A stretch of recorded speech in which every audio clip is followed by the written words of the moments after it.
আজকের আঞ্চলিক সংবাদগুলিতে আপনাদের সবাইকে স্বাগতম। আজ হলো 28 মে বুধবার। আজকের সন্ধ্যার গুরুত্বপূর্ণ খবরগুলি হলো: দেখা গেল ঈদের চাঁদ। আরব দেশগুলিতে কুরবানির ঈদ আগামী 6 জুন। বিস্তারিত থাকবে প্রতিবেদনে। মধ্যরাতে ভয়ঙ্কর ভূমিকম্পে কাঁপল বরাক উপত্যকা সহ বিস্তীর্ণ অঞ্চল। কেন্দ্রস্থল মণিপুরের চূড়াচাঁদপুর। যাত্রীদের জন্য সুখবর, এবার অস্থায়ী স্টপেজ গৌহাটি দুর্লভচড়া এক্সপ্রেস হিলারা এবং সকৃতিপুরে। গৌরব গগৈয়ের সভাপতি নিয়োগের পর ইউডিএফ আরও শক্তিশালী বিরোধিতার আশা করছে, মন্তব্য বিধায়ক রফিকুল ইসলামের। 15 জুন থেকে ট্রেন, বাস, মেট্রো এবং দেশীয় ফ্লাইটে বিনামূল্যে ভ্রমণ করতে পারবেন প্রবীণ নাগরিকরা। সম্পূর্ণ বিস্তারিত থাকবে প্রতিবেদনে। বেশ কয়েকজন বাংলাদেশি আটক কাঠিগোড়ায়, বাজেয়াপ্ত 5টি অটো। মোদি সরকারের কাছে সুপারিশ করেছিলাম নোটবন্দির, আবারও তা প্রয়োজন, দাবি শরিক চন্দ্রবাবু নাইডুর। গৌরব গগৈয়ের উত্থানে শ্রীভূমিতে উৎসবের আমেজ, উল্লাসে মাতলেন সুব্রত শাহাদত। এবং শেষ খবর, প্রয়োজনে সেনা হস্তক্ষেপ করবে, এবার ভারতকে চোখ রাঙ্গানি পড়োশি বাংলাদেশের। এবারে শুনুন বিস্তারিত খবর। প্রথম খবর, সৌদি আরবে 1446 হিজরির জিলহজ মাসের চাঁদ দেখা গিয়েছে। ফলে সে দেশে আগামী 6 জুন ঈদুল আজহা উদযাপিত হবে। আর 5 জুন আরাফাত দিবস তথা পবিত্র হজ। দেশটির তুমাইর পর্যবেক্ষণ কেন্দ্র থেকে জিলহজের চাঁদ দেখা যায়। সৌদির পাশাপাশি সংযুক্ত আরব আমিরাত, ওমান এবং ইন্দোনেশিয়াতেও জিলহজের অর্ধচন্দ্রের দেখা মিলেছে।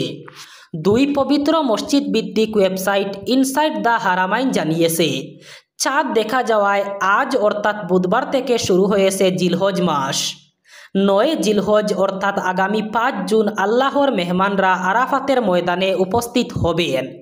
আর 6 জুন ঈদুল আজহা অর্থাৎ কুরবানির ঈদ উদযাপিত হবে। আরাফাতের দিন হজযাত্রীরা আরাফাতের পাহাড় ও ময়দানে জড়ো হন।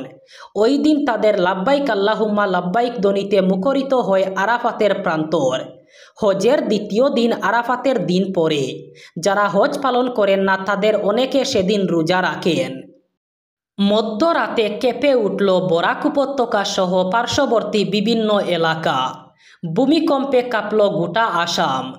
মণিপুরের চূড়াচাঁদপুরের কাছে 5.2 মাত্রার ভূমিকম্পের প্রভাবে বরাক উপত্যকা সহ বিস্তীর্ণ এলাকায় কম্পন অনুভূত হয়েছে। তবে এতে কোনো ক্ষয়ক্ষতির খবর নেই। গত রাত 1:54:29 এই কম্পন অনুভূত হয়। ন্যাশনাল সেন্টার ফর সিসমোলজি জানিয়েছে 5.2 মাত্রার শক্তিশালী ভূমিকম্প হয়েছে। জায়গাটি ইম্ফল থেকে 39 কিলোমিটার দূরে। উৎপত্তি স্থল ছিল মাত্র 47 কিলোমিটার গভীরে।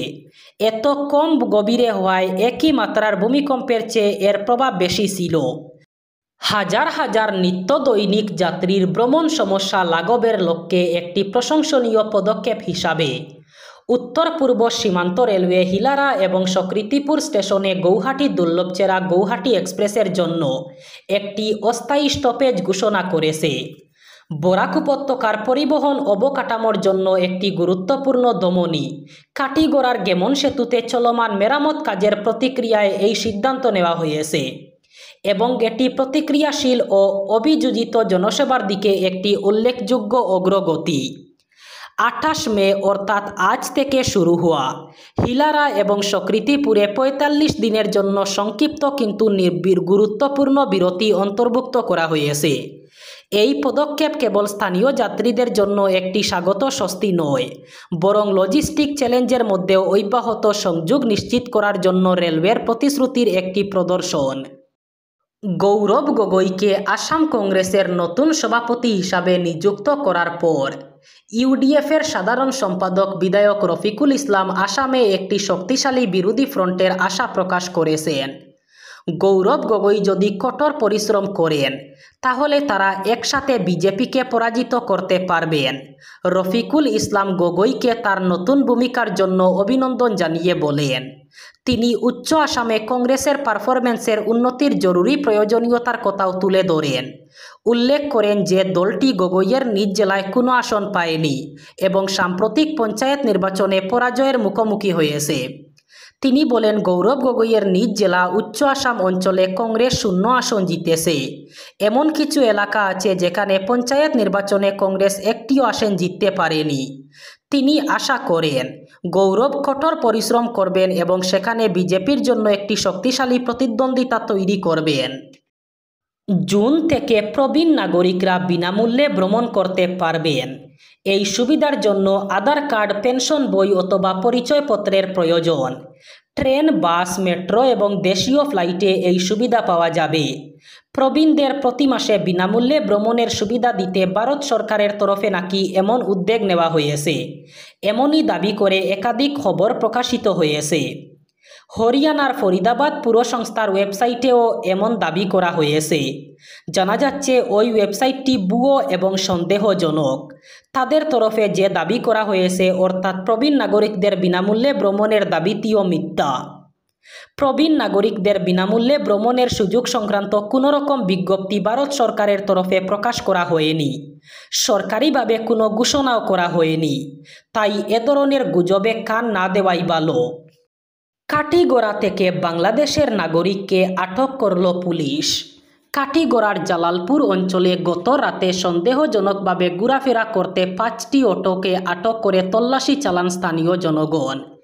5টি অটোতে প্রায় 35 জন বাংলাদেশি ধরা পড়েন। তাদের মধ্যে পুরুষ, মহিলা এবং শিশুরাও রয়েছে। এদের মধ্যে কয়েকজন রোহিঙ্গাও থাকতে পারেন বলে সন্দেহ করা হচ্ছে। জানা যায় তারা দশর বেনাপোল সীমান্ত পার হয়ে অবৈধভাবে পশ্চিমবঙ্গে প্রবেশ করেছিল। ভারতের দালালের সহায়তায় আধার কার্ড তৈরি করে আমদাবাদে গিয়েছিলেন। আবার দালালের সহায়তায় বাংলাদেশে ফিরিয়ে যেতে চেষ্টা করার সময় কাটিগড়ায় ধরা পড়ে যান। প্রধানমন্ত্রী নরেন্দ্র মোদীর সরকারের কাছে নোটবন্দির সওয়াল করলেন অন্ধ্রপ্রদেশের মুখ্যমন্ত্রী চন্দ্রবাবু নাইডু। বিজেপির নেতৃত্বাধীন এনডিএ জোটের দ্বিতীয় বৃহত্তম দল তেলুগু দেশম পার্টির রায়লসীমা অঞ্চলে কাডাপা জেলায় এক কর্মসূচিতে নোটবন্দির সওয়াল করেন। 2016 সালে 500 এবং 1000 টাকার নোট বাতিল করে বিতর্কের মুখে পড়েছিল মোদী সরকার। চন্দ্রবাবুর দাবি, সে সময় তিনিও এই পরামর্শ দিয়েছিলেন কেন্দ্রকে।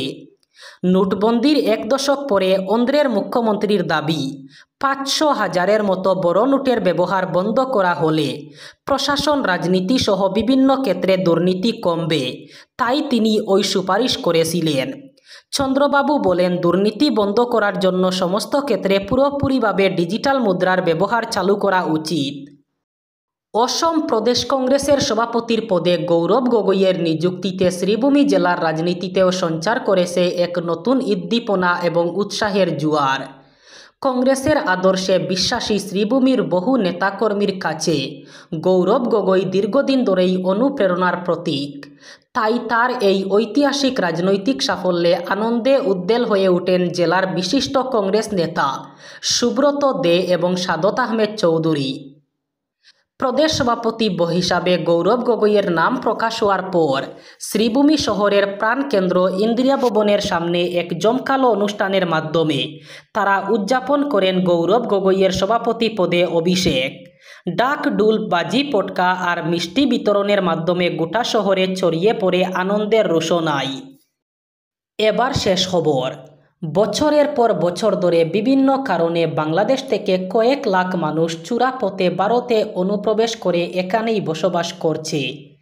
দিল্লি থেকে বেঙ্গালুরু, বিভিন্ন জায়গায় এইসব বাংলাদেশিরা কাজ করে। এরপর বিভিন্ন উপায়ে বাংলাদেশের বাড়িতে টাকাও পাঠায় তারা। অনেকেই ঈদের সময় চোরা পথে বাংলাদেশে গিয়ে কয়েকদিন করে কাটিয়েও আসে। এদের অনেকেই এখানে বিয়ে করেছেন। এই ধরনের অবৈধবাসীদের সম্প্রতি বাংলাদেশে পুশব্যাক করছে ভারত, আর তাতেই আপত্তি বাংলাদেশের। এই আবহে পুশব্যাক নিয়ে বাংলাদেশ সেনাবাহিনীর military operation directorate brigadier general Mohammad Nazimuddoula বলেন, পুশিন তারা লক্ষ্য করছেন। এটা কোনোভাবেই কাম্য নয়। এমনটা থাকবে আর তারা বসে থাকবেন এটা ভাবা কোনো কারণ নেই। বিজিবি এটা নিয়ে নিয়ম অনুযায়ী কাজ করছে এবং সরকারও এই বিষয়ে অবগত। এই ছিল আজকের সন্ধ্যার গুরুত্বপূর্ণ খবরগুলি। ভিডিওটি অবশ্যই লাইক করবেন এবং চ্যানেলটি সাবস্ক্রাইব করবেন।